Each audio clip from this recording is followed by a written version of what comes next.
step to take in our critical consumption method is an easy one. Do your first view, read, listening of the content and then hit pause. Not something we are encouraged to do. The danger with online content is that we are encouraged to consume quickly and react quickly to that content. Refresh, next episode, sign up here, subscribe here, share. Whence we are offered all sorts of quick-fire ways of sharing content across our network, sat within a whole host of channels.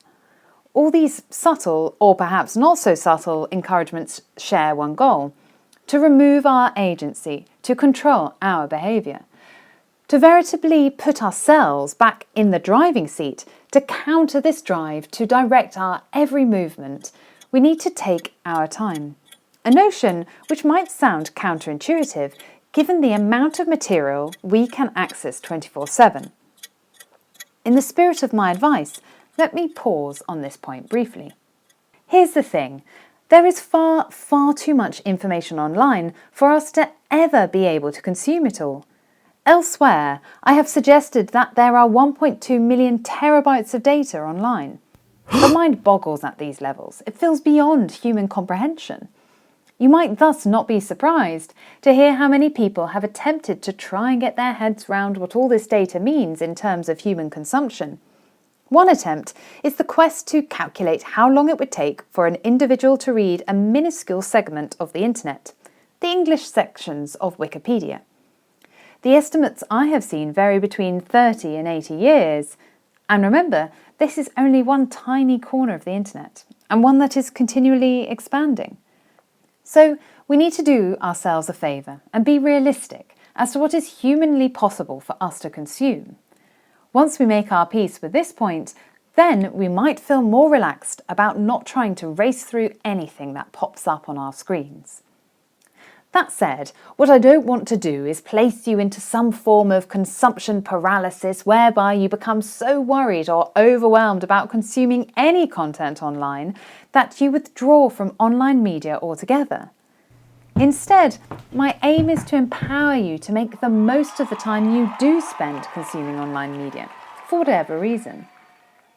So much for my justification for drawing breath once we have first come into contact with some media and done our first watch, read or listen.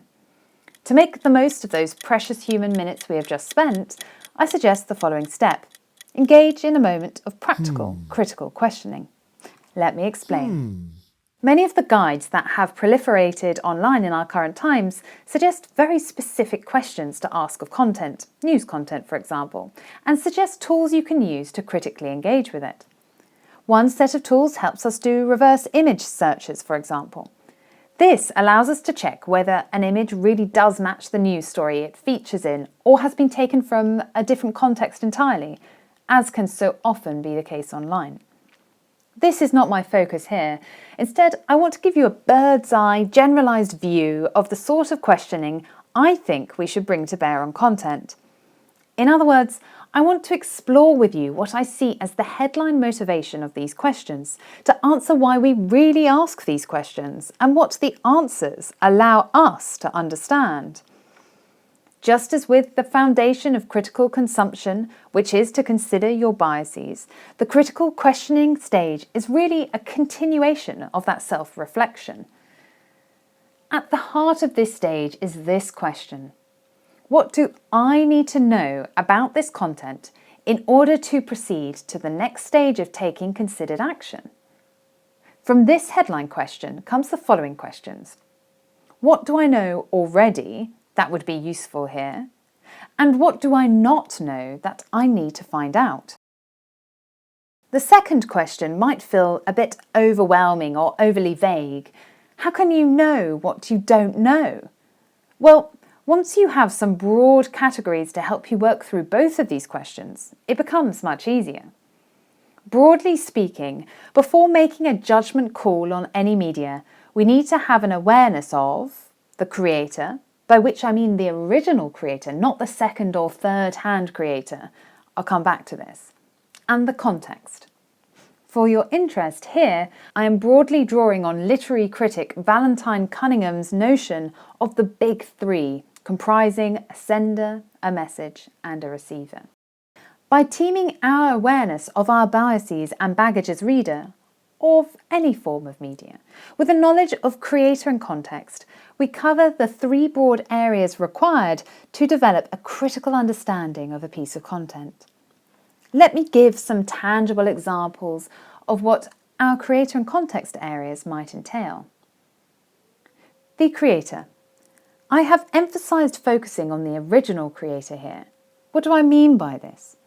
Well, imagine a friend forwards a WhatsApp video that a friend has forwarded to them. In this case, we have a sort of third-hand creator. The original creator is the person, group or organisation who made and published the video, not the person who has just forwarded it to you, who has become a sort of third-hand creator.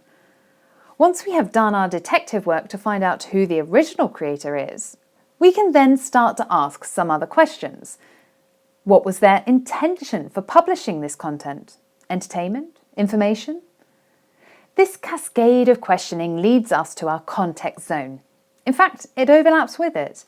What do we know or can we find out about the context of the media, especially who is paying for or funding it and why?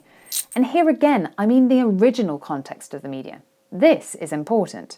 For example, if an article is published in The Onion, a well-known satirical website, this tells us that we are reading satire and that the author's intention is in fact entertainment, even if it is infused with political commentary, as is often the case with satire. Here again, we see the importance of identifying the original creator. Once a headline from The Onion is shared and reshared and reshared, it can lose its context, and in turn we lose that key piece of information about the creator, the intention. This is a point that the organisation First Draft News, which works to help people understand misinformation, really labours. You'll spot that I haven't spoken about the different categories that we might give to information: misinformation, malinformation, disinformation. Nor have I mentioned as yet my suggested framework for digital creation.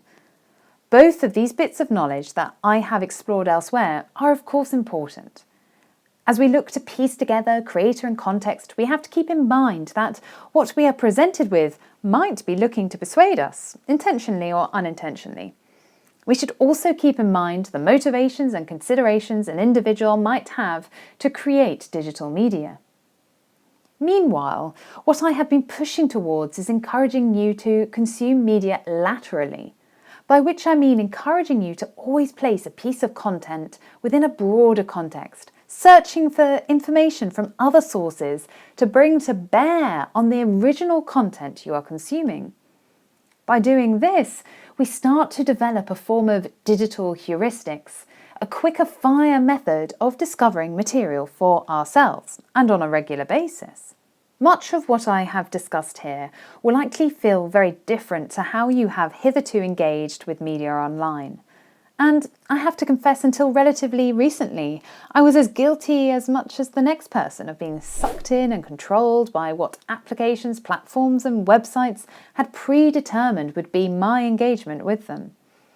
But I can attest, as a reformed digital consumer, that not only does the method I outline mean we become digital consumers within the concept of netizenship, but boy does it help our well-being, boost our productivity, and ultimately ensure that we can reap the benefits from having that visionary access to networks and information online. The final piece in the puzzle is playing our role in ensuring others can also reap these benefits, i.e. enacting our responsibility to others as digital consumers. This involves some more critical questioning so we can take considered action. And this is the focus of the next video.